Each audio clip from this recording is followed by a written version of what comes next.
Why did you pursue the path of boxing coach specifically? Is it just the love of the sport? There's no better feeling in this world than sharing something that you're super passionate about with someone else who's really keen and interested and, committed enough to learn and go through the same kind of ropes you did. But if I'm feeling pretty lethargic and down, it's normally literally just internalizing that, oh, dude, you're down right now. No one ever wants to admit, damn, I'm down, because they don't even want that to be a possibility, Hello, everyone. Welcome to Good People, episode 9. Today, I sat down with my good friend, Jack Crowe. He is a boxer, boxing coach, and gym owner, apparel company owner, and an avid runner. Today, we talked about all of the different projects that he's involved with, acceptance of death, and how his path has changed over the last few years. If you guys are watching on YouTube, please like, comment, subscribe, and turn on notifications so you never miss an episode. Enjoy the show.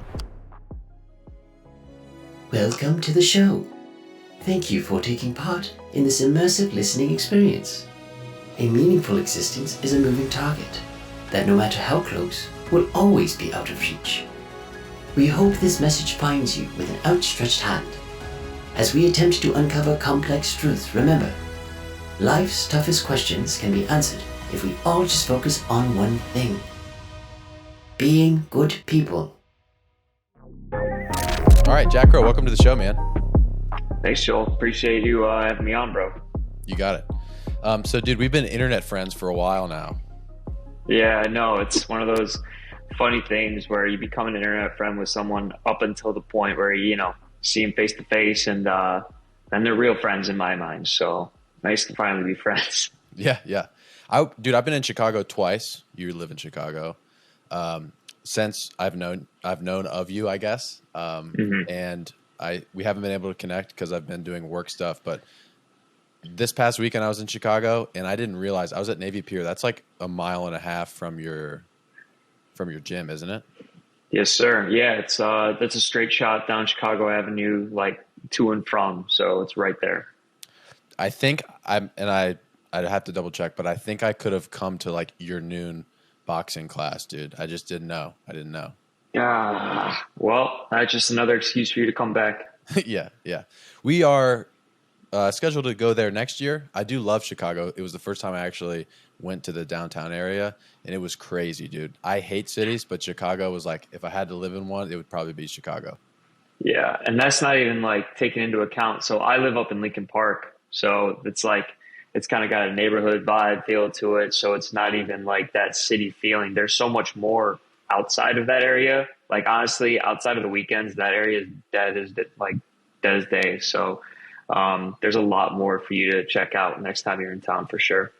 Yeah, dude, I went to Lincoln Park last year, and it's like a cartoon. Like, I don't know, everything's colorful. There's like baseball parks in the middle. There's just like 6 streets branching off from one, pizza joints on the corner. It was pretty sweet. Heaven on earth, man. I can't get myself to leave it no matter what. Are you from that area? Yeah, I'm from one of the western suburbs, like about 45 minutes out. So grew up out in Glen Ellen, and then went to school at DePaul. So started off my Lincoln Park residency back in 2013, and kind of been here ever since. A couple of stints traveling, but really haven't left this area at all. Cool, man. You do a lot of stuff. Can you give the people listening a brief overview of like all the things you're involved with? Yeah, probably too much. So I am a boxing coach / boxing gym owner, River West Boxing in Chicago. We just kind of opened up here in January. I also compete. You picked a good day for it. I got a fight tonight. And I also run a clothing brand, Musashi Apparel Company, bada bing. And couple that all with a day job 9 to 5, just to kind of supplement and keep the engines running on all those things. So too much. Cool. And a runner, right? And big time runner every chance I get. Cool. When did you start boxing, and why'd you kind of go down that path? Yeah. So I was in college, wasn't really, athletic, never really was growing up. I would try my hand at sports, but just kind of never really fit it together. And after 3 years of college, you look like yourself in the mirror and kind of look like shit. So I just wanted to get active, wanted to do something that was fun. I tried running at first, hated it off the bat. Tried lifting, it was too boring. Then just kind of came into boxing. I tell this story to everybody. My little sister, she's, most peaceful, pacifist girl in the world. Couldn't hurt a fly. She comes home one day with boxing gloves. I said, "What the hell do you need those for? Like, you wouldn't say a bad thing about a person, let alone hit them." She's like, "Oh, well, I go, I hit the bag, I de-stress, all that." I'm like, "Okay, I can give that a go." Because, just dealing with stresses myself. So I picked it up and just became absolutely and fell in love with it, obsessed with it. Started, just going to the gym every day, hitting the bag, learning how to wrap my hands, how to do these techniques from YouTube, and then finally stumbled into a gym downtown Chicago, and just kind of been at it ever since. Cool. How long? When did you start? Like, how long have you been doing it? I've been doing it about 7 years, something like that. Awesome.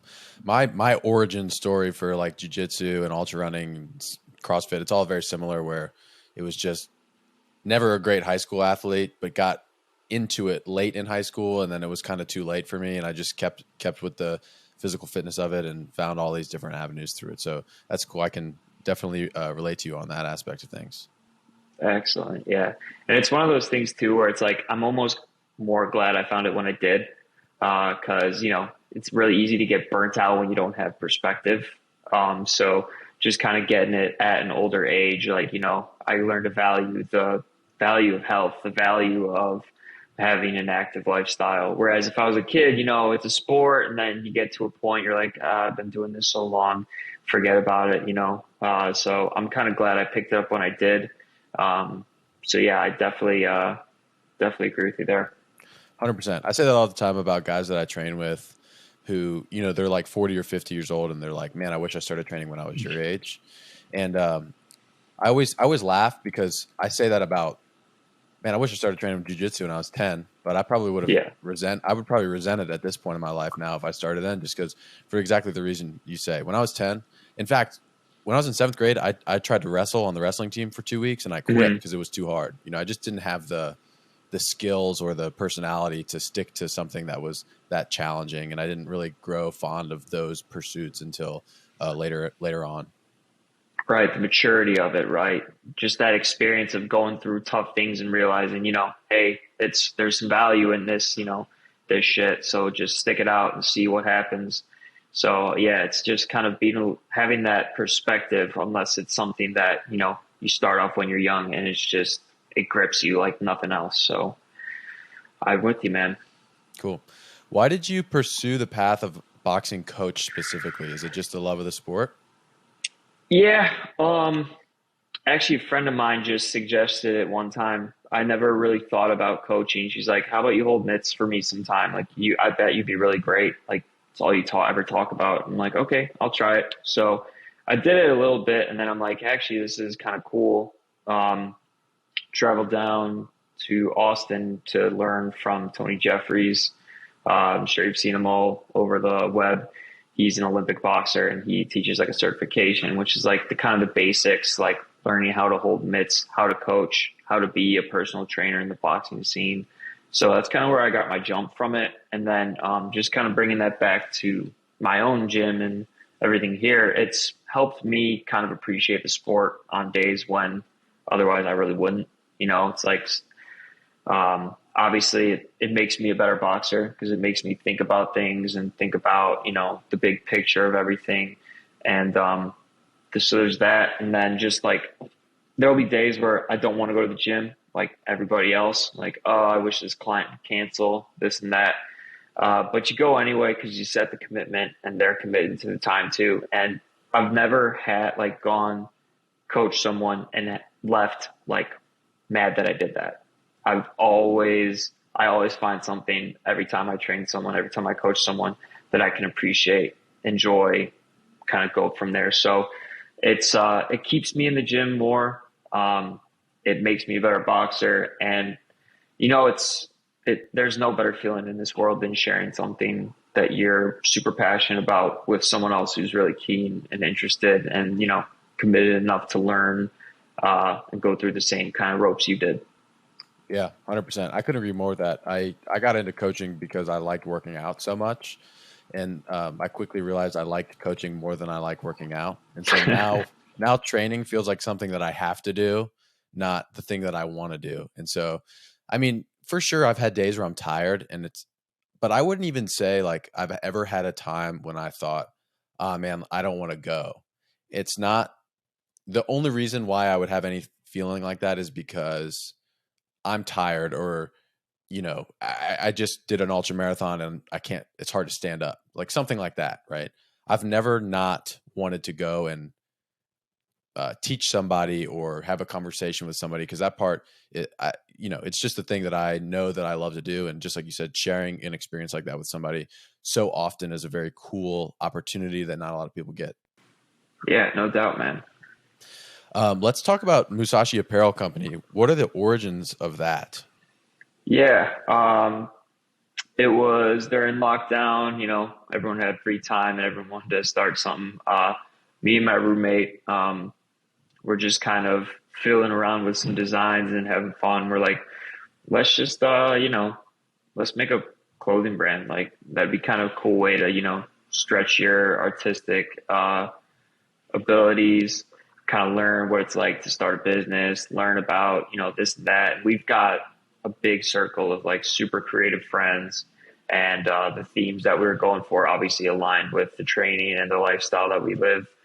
Um, we're both big into philosophy and just kind of ancient uh, masters and things like that. So we stumbled upon Miyamoto Musashi, who was an ancient samurai from the Edo period, and he wrote this book called the Book of Five Rings, and there's so much to it that I don't have the time to really go into it. But basically, he teaches about the idea of learning one thing super well and then transferring those lessons across the rest of your life.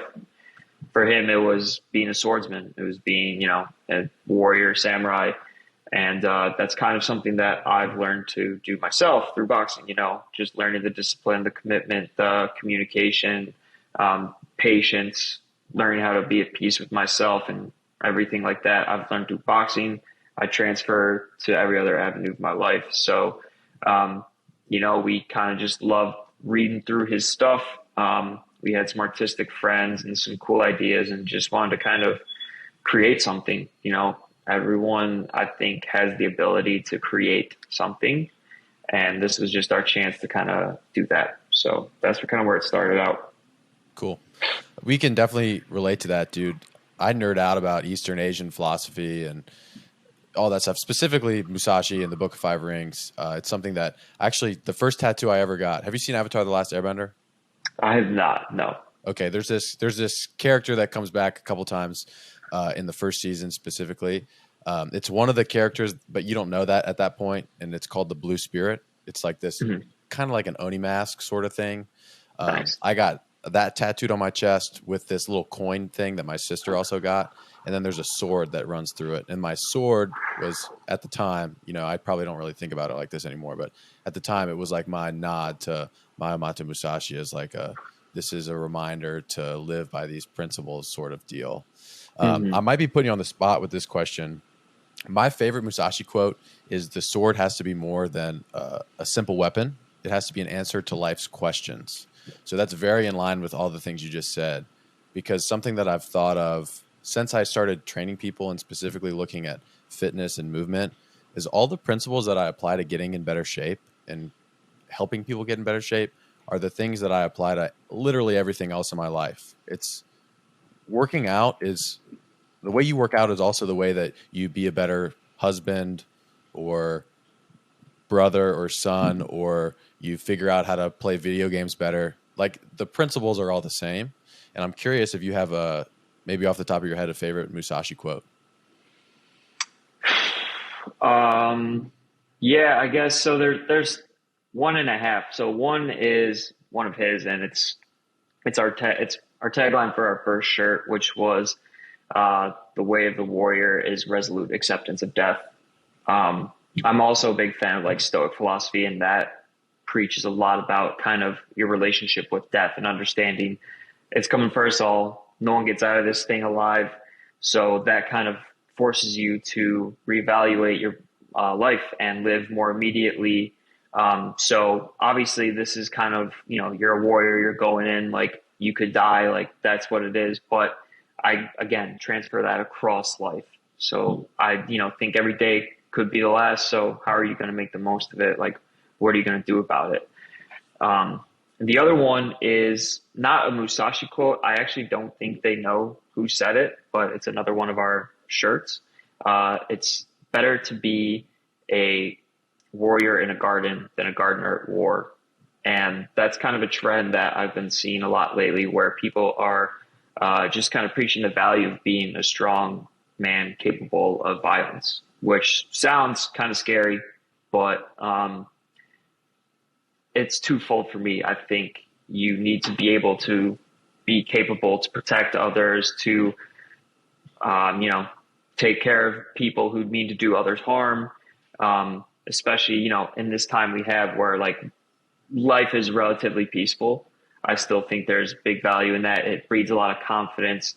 But also it's been kind of my, forbearing of like finding peace. So like gardening is a very peaceful and meditative process, and it has a growth kind of mindset behind it. So I kind of blend that quote into like a bunch of different methods of living that mean a lot to me. So those are kind of the two that kind of ring off the top of my head. Cool. I think that it's better to be a warrior in a garden than a gardener in a war has been attributed to Jordan Peterson, but I don't know if he said that first. I've just heard that.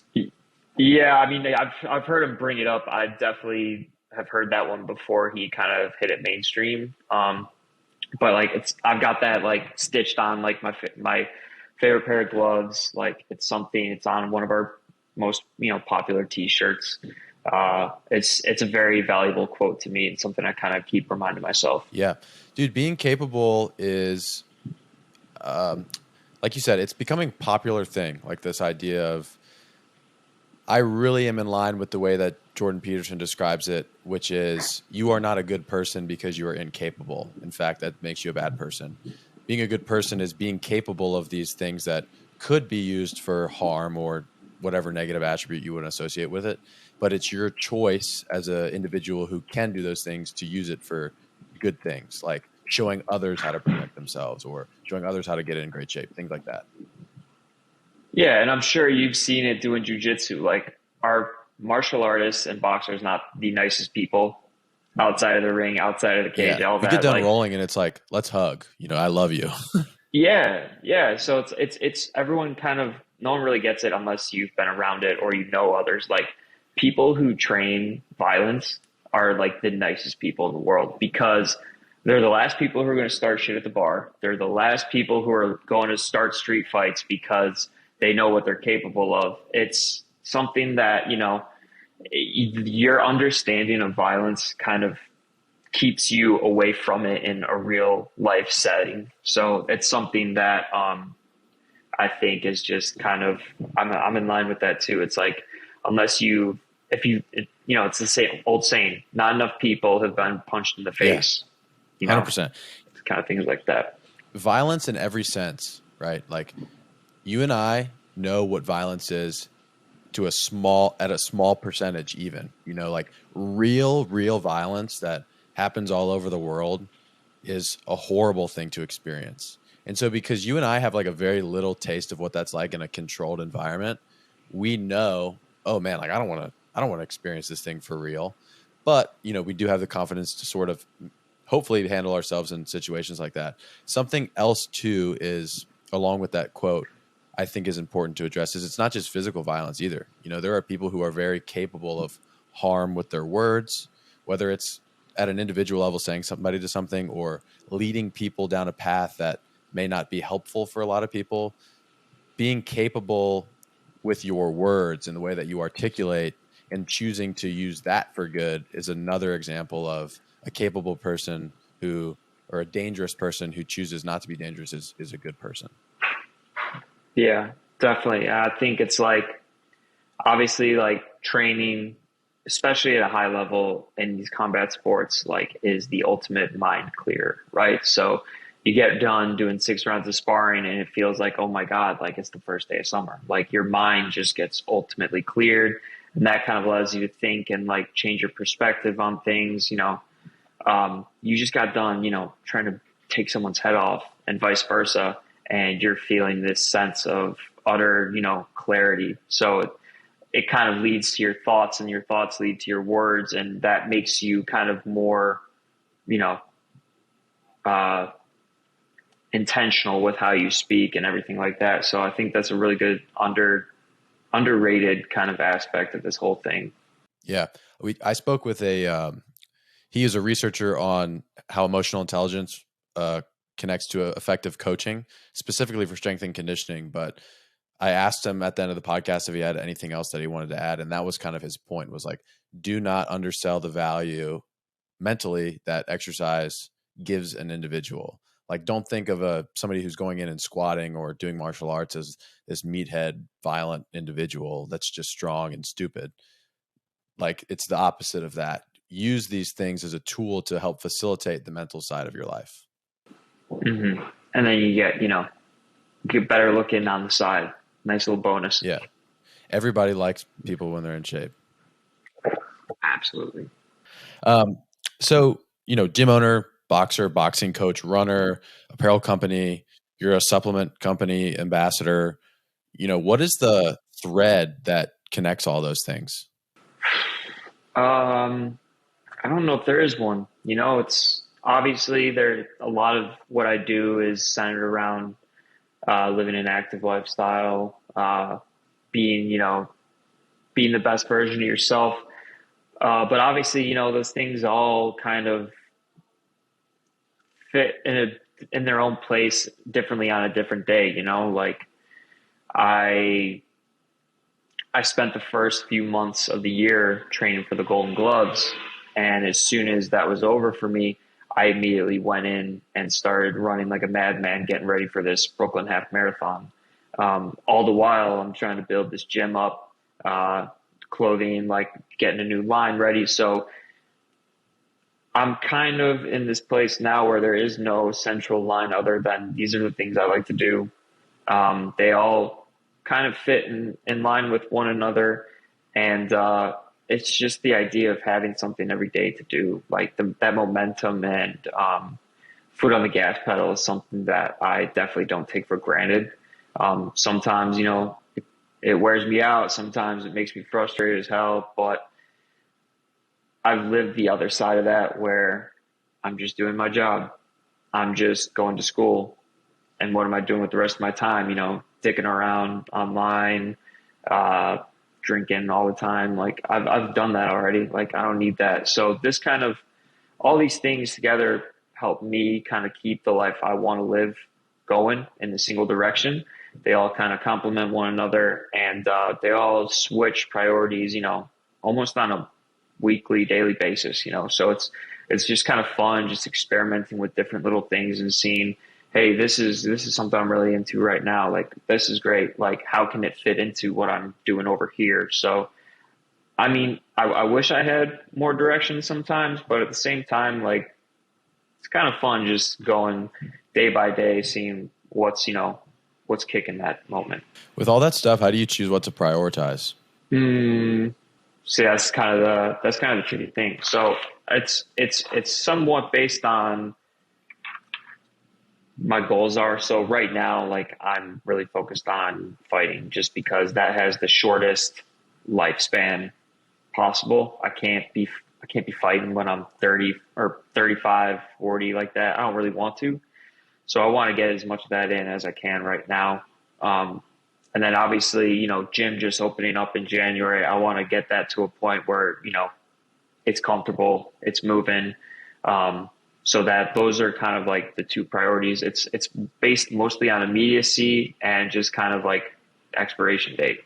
So, the things that I have set up, like the clothing, the BPN stuff, the running, like those are all things that they are important to me. And at certain times I will push those more than most.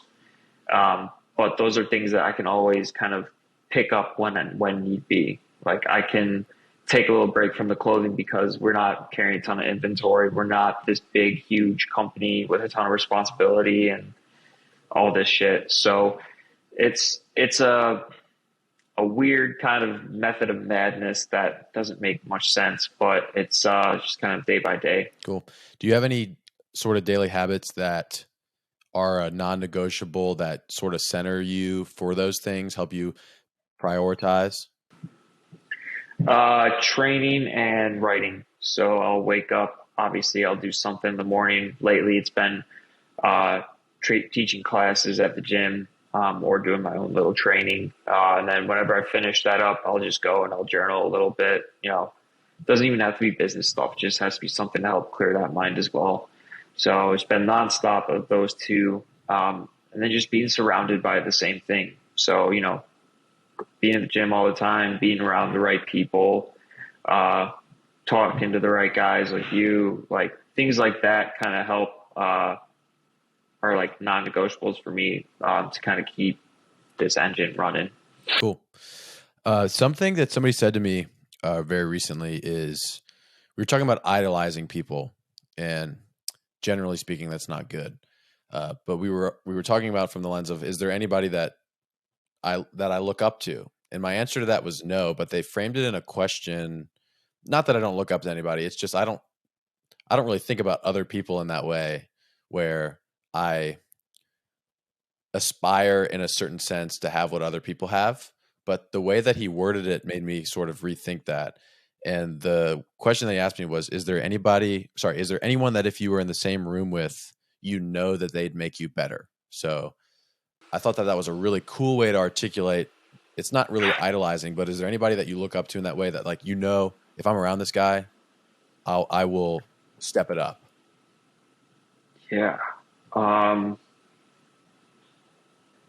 mean, I could list 1,000 different boxers. I could list 1,000 different, business guys, but honestly, like, I gotta go with my dad. Like, um, every time I'm in the same room with him, like, he is one of the most, energetic and like energy sharing people. And he's always thinking, always on the go. He's always positive. He's like, Ted Lasso on steroids. Um, it'd probably be him. Like, I love my dad. I learned a lot through him. We did a lot of traveling together. Something I didn't mention earlier, we went to Thailand for like 6 months together.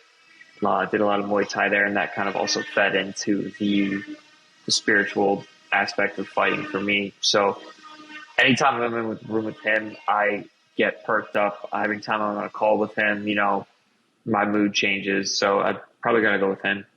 Cool. Right on. That's a very wholesome answer. Dude, Ted Lasso is like no doubt my favorite show. If anybody hasn't watched Ted Lasso, they need to subscribe to Apple just so they can watch Ted Lasso. I was a big hater, holding out on it for the longest time. Like, everyone, all they ever talk about, it's so annoying, trying to avoid the trendy things. But then I gave it a go, and I am full steam ahead on that show. So kind of bummed that it's almost over right as I'm getting into it. I didn't even know about it, dude. Like, we were at my brother and sister-in-law's house, and they just had it on, and I was like, how have I've heard of the show, I just didn't know what it was. And I was like, how have I never watched this before? It's the best show I've ever seen.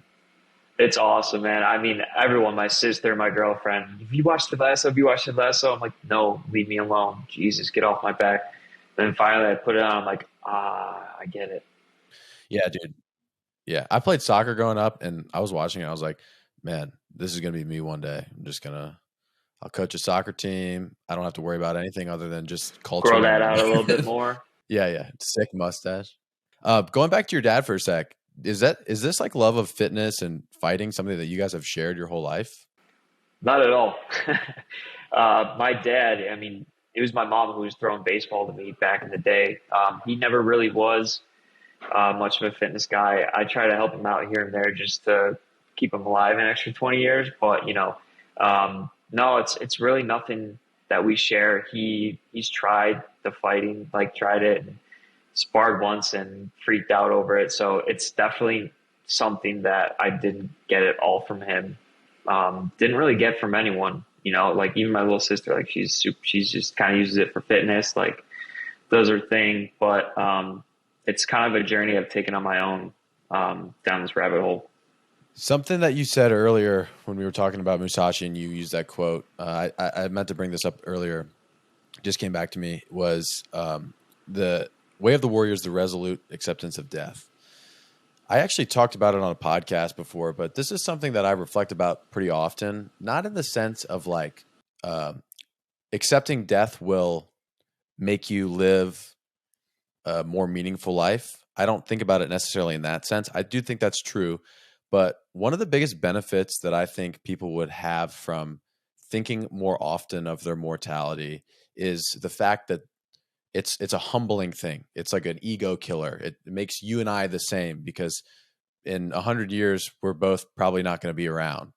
And that's true for you. And that's true for all the people that live in your apartment building all over the world. Like, that's the one thing we all have in common. And one of the main benefits that I've gotten from reflecting on mortality is this we are all the same sort of thought. I'm curious if, sort of along with those lines, if the thought of mortality and death means anything else to you other than just like, let's live a meaningful life. I mean, yeah, I think that's a really great way to put it, and less about death, but especially when I'm competing with someone and I'm getting ready for a fight, it's impossible to escape the thoughts of the other opponent. Like, I never know who they are till like we step in the ring. I'm like, okay, that's him, cool, let's go. But like, you play these scenarios and these thoughts in your head. It's like, this guy, he might be a killer, he might be this, that. Like, you kind of can psych yourself out. And to your point, like thinking about everyone on the same level playing field, everyone has these thoughts. Everyone faces these anxieties. Every boxer thinks about his opponent in a blown out of proportion kind of way. So I kind of use that same principle and mentality, thinking like, okay, I'm nervous. He's probably nervous. Like, once we get in there, we start throwing leather. It all goes out the window. So it ties back to that quote. But like, that's where it's like, you can respect your opponent, but you can't give them too much respect, if that makes sense. Like, obviously respect the person you're competing with, the person you're fighting with. They're stepping in there. That's great. But don't give them so much respect where it's uneven, Yeah. like it's mano a mano. They've got power over you before you even look at them. If you let them. Yeah. So I do everything not to let them. Like you said, you got to fight tonight. I'm curious. I've never fought anybody. I haven't like fought anybody in school or whatever when I was young. I've never had to deal with that other than, jiu-jitsu rolling, but it's a little different. I'm curious, like, what's your mindset on that? How do you feel now leading up to it? How do you feel when you get in the ring? Take us through that. Yeah.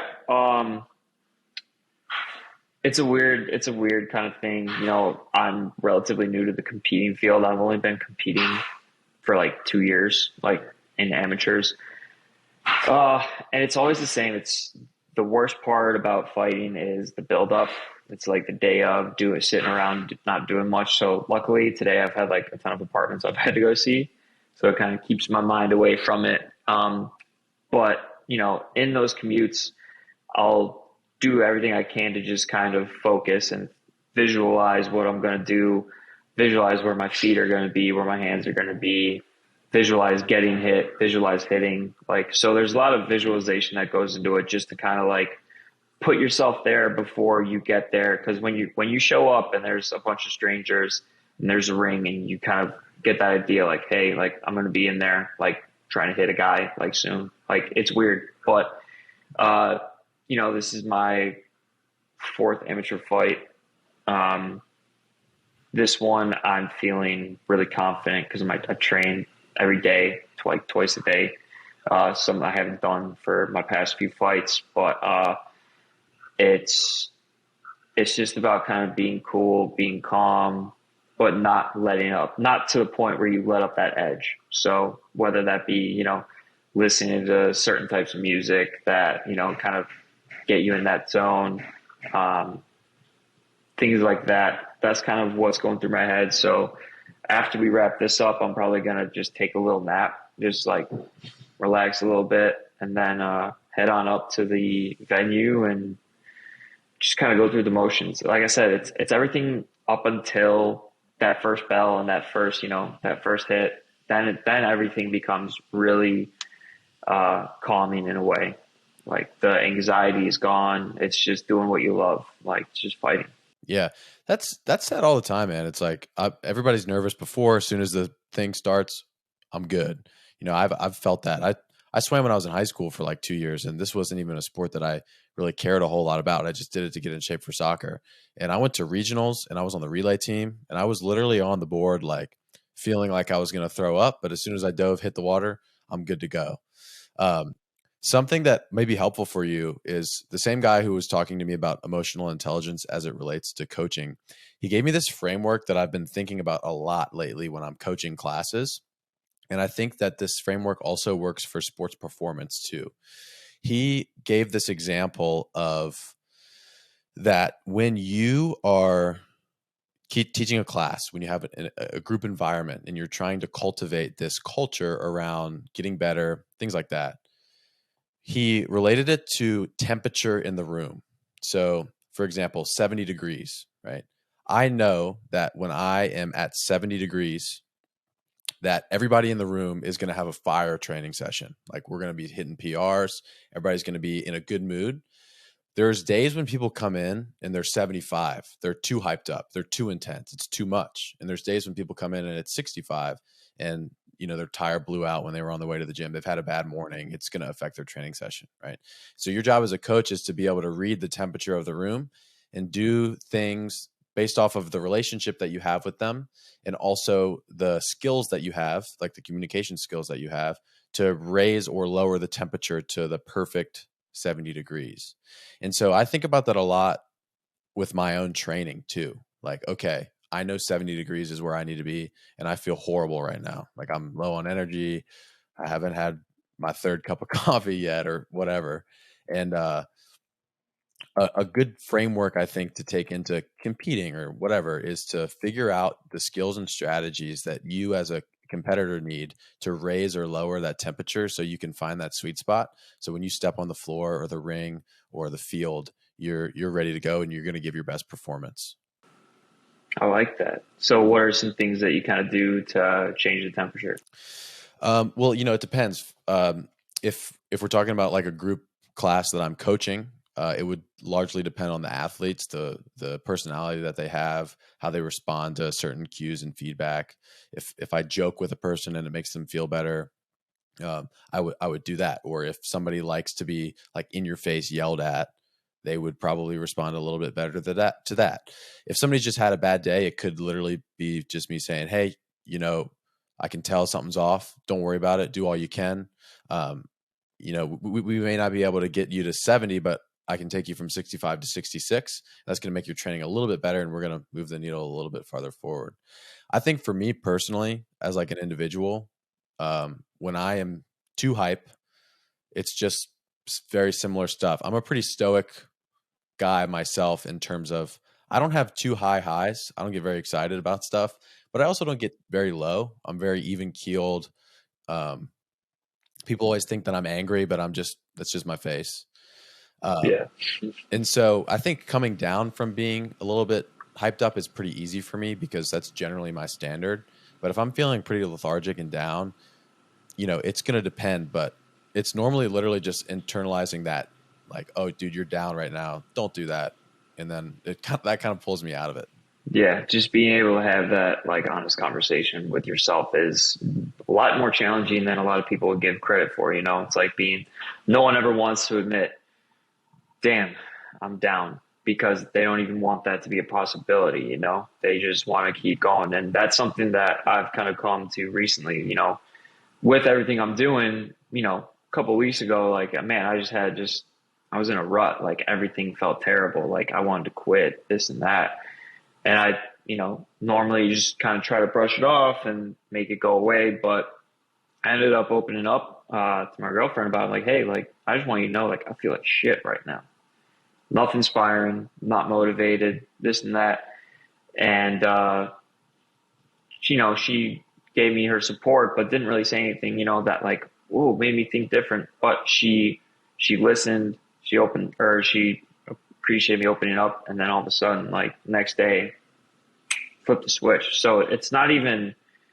I think people are afraid to, kind of admit that they're not always 100%, and even just the admission alone can kind of help change the tables a little bit to the right person. So whether it be yourself, your significant other, something like that, I think that's a really good thing that people kind of lose sight on and can definitely benefit from. Yeah. Two sayings I say for that. Number one, honesty is the best gift you can give yourself and others. And two, you can't suffer in silence. I think you can't suffer in silence. I've heard that somewhere before. I don't remember who said that, but I heard that on a podcast or something.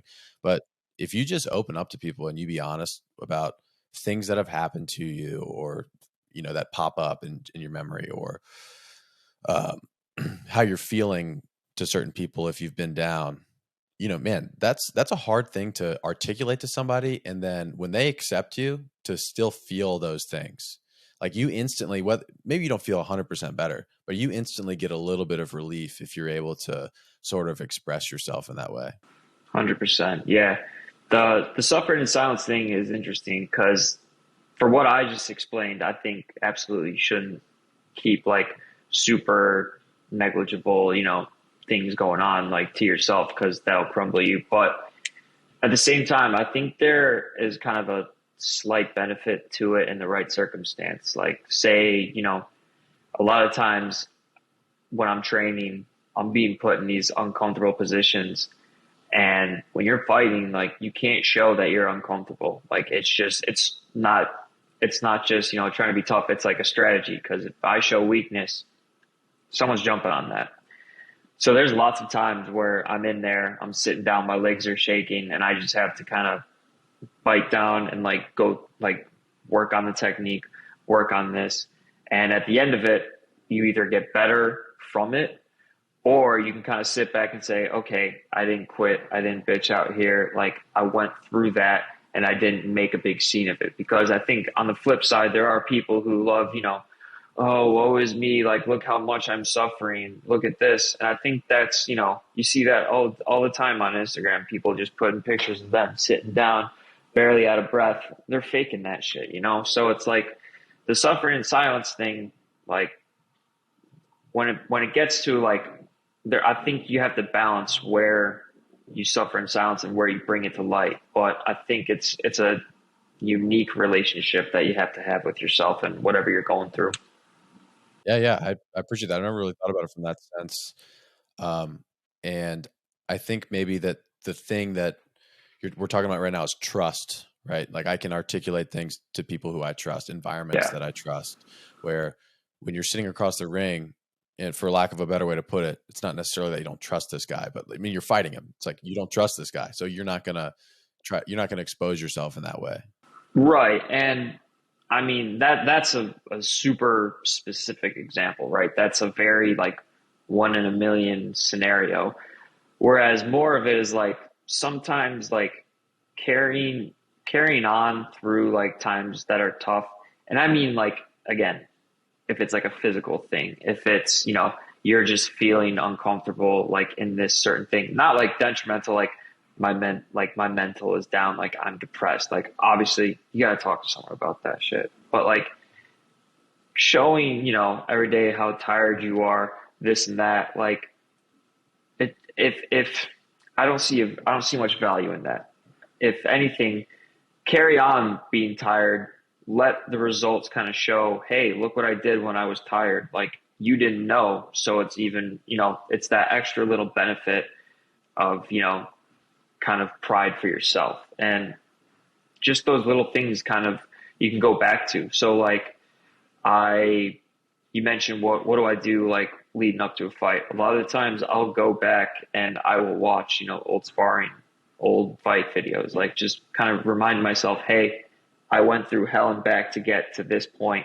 Hey, this was a tough round, but look how I went through it. So then when I'm in the ring and, something's not going my way, kind of like quick flash, like, hey, you've been here, you've done this, you watched the video 6 hours ago, like nut up and go. So I think, like I said, there's that balance of where you suffer in silence and where you know, open up to that trustworthy person. So, Yeah. It's resilience, fortitude, sticking out tough moments like that, whether you're literally fighting an individual or it's just some real life shit that's happening to you. It takes practice, and that sucks too, because you know you got to go through the hard stuff to get better at going through the hard stuff. And so I talked about this on my episode that came out today. With the skills, hopefully the skills that we obtain from choosing these hard things that happen to us and building grit, quote unquote, resilience, fortitude, by running or doing physically hard things or making myself read when I don't want to, hopefully will carry over to when something real happens, like you lose a loved one.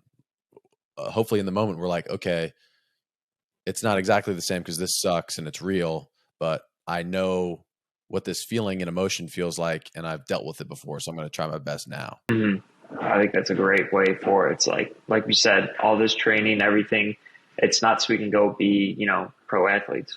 Most of us aren't going to be. It's to build up these values and characteristics that transcend, you know, sport, that go into our other lives, that resilience, that grit, that strategic thinking, that, you know, mental, physical health, lifestyle, like it all kind of goes to one. Yeah. This is a good transition with that. Like, where do you want to take all this stuff that you're doing? Like, what does Jack look like in 15, 20 years? What do you hope you've accomplished? Man, I hope I'm doing the same shit. I mean, that's a funny question. Cause like, there's obviously a lot of things I want to do, but like, I think back to what I wanted 2, 3 years ago. I wanted to have a gym. I wanted to be training every day. I wanted, you know, good relationship. I've got all that. Like, yeah, like I want to get it to the point where I'm only doing the gym, or I'm able to like free up time to do other things along with that gym, not, you know, the 9 to 5 stuff, but I'm kind of living the life I want. And it's just kind of going from there. Obviously, like how I'm going to bring and build a family into it down the line, but I'm doing everything I want. And it might not look how you imagined it, but just kind of reminding yourself like, hey, like you're running on the lake shore. Like this is amazing. They locked that shit down in 2020. They locked out the lakefront because they're stupid. So I always, if I get a chance, I'm always taking that path because I don't want to take that for granted. Like it's the most beautiful scene in the world. I go to the boxing gym. I helped build this thing. I built the ring. I helped hang the bags. I helped make the logo. I teach the classes. Like that's what I want. That's what I wanted. And just kind of expanding to a point, but you know, I don't need $1 billion. I don't need all these things, but kind of another thing that we talked about earlier is like, how do you balance and do all these things? And I kind of mentioned it's a day by day thing. It's always changing. I think one of the best things about life is just the possibility and the opportunity to experiment with it. So like, good example, I went to school to be a sports agent. I loved hockey, super passionate about the time, never played, but it was a beautiful sport to me. Still is. I was obsessed with it. And lo and behold, I did everything I needed to do, started working for an agent. Then I started working for a junior league. Did that for a couple of years and realized this ain't really, you know, what I want. This isn't what I thought it would be, but I'm doing it. I'm doing the thing I said I wanted to do, but it's not what I wanted to be. So I changed it. You know, I went and did this other path and it led me to here. What I'm doing now, it might not be what I want to do in a few years, but I live in a way where I'm okay with completely changing and doing something different. I'm just glad that the one I'm on now has given me, you know, the knowledge of health, the knowledge of fitness, the knowledge of patience, peace, mental clarity, all that jazz. So I just want to keep doing new things, doing different things, doing the same things, and just, you know, hanging out with great people. Like as lame and cheesy as that sounds, like talking to you right now, like I wouldn't be doing this if I never, you know, did half the shit I did. So I just want to keep doing that. Yeah, I would be interested to hear your thoughts on this, and I'm taking a guess that this is how you are. Just talking to you the last hour, and this is how I am. I hate people. I come from.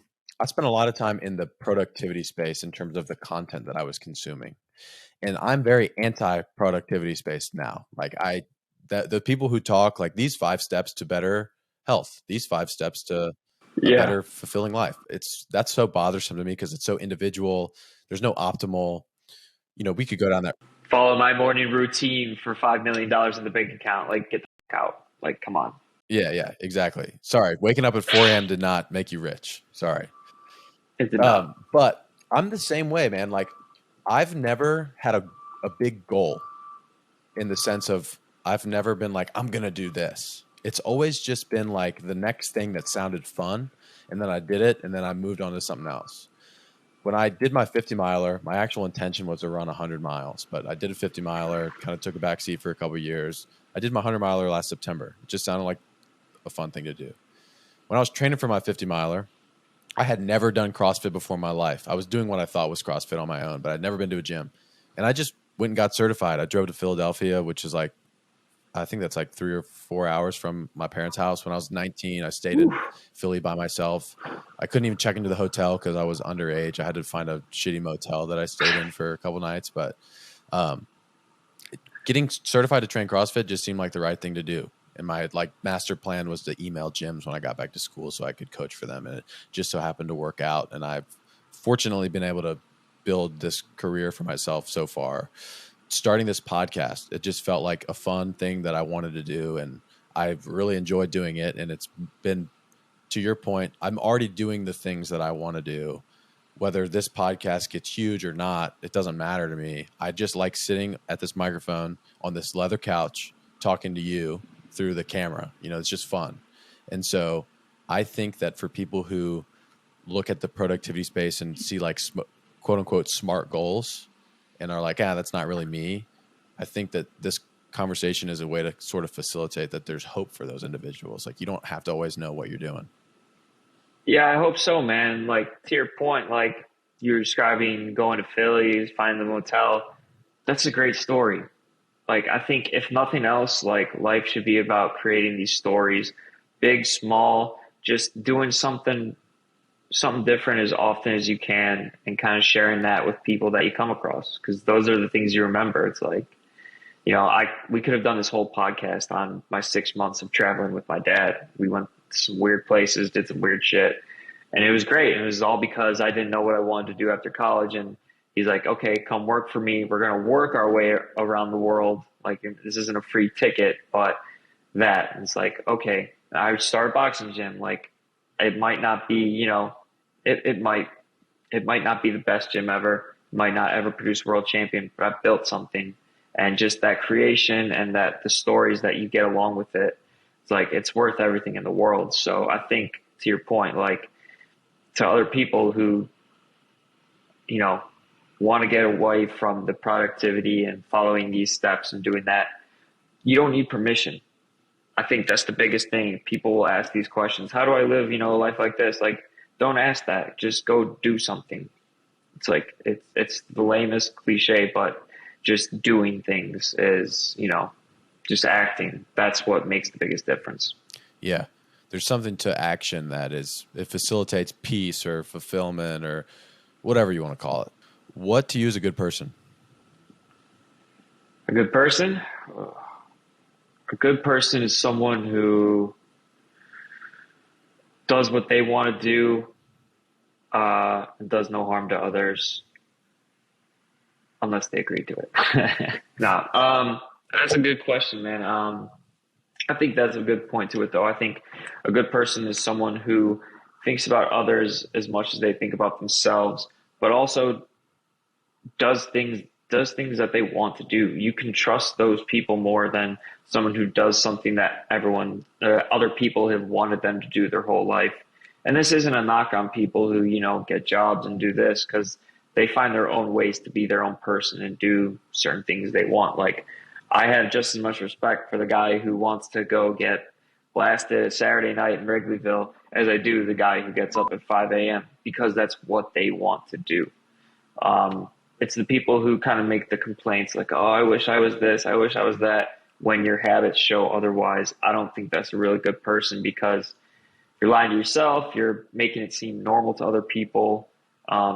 So I love people who are really true to what themselves, and like, I know it sounds so freaking cheesy, but that's just kind of what I would say is a good person. Cool, man. That's a good answer. Dude, I'm so grateful that we were able to have this conversation. You got anything else you want to add? No, man. Yeah, sorry it took so long to get it situated, but this was a freaking blast, man. You've got a hell of a setup. I've listened to a few the other ones you got going. Man, I like where this is headed. This is awesome. Cool, man. I appreciate you so much. I'll post all your links and stuff in the bio. I know you got a lot, but Instagram, Musashi, anybody listening, definitely check out what he's got going on. He's got some sweet apparel. Boxing gym's awesome. Good follow on Instagram if you want to be motivated by his daily mileage, the amount of times he runs. It's a good motivating thing to see on the story every time. Daily dues. That's right. All right, man. Well, if you got nothing else to add, we'll end it there. Thank you so much for doing this. I'm very grateful for you. I'm grateful for you, Joel. And we're friends now. We're best friends. We're best friends. All right, dog. Absolutely. Later. All right. Thanks, bro. If you guys are watching on YouTube, please like, comment, and subscribe, and turn on post notifications so that when the episode comes out, you can send it directly to your grandmother so she can watch it too. We'll see you next time.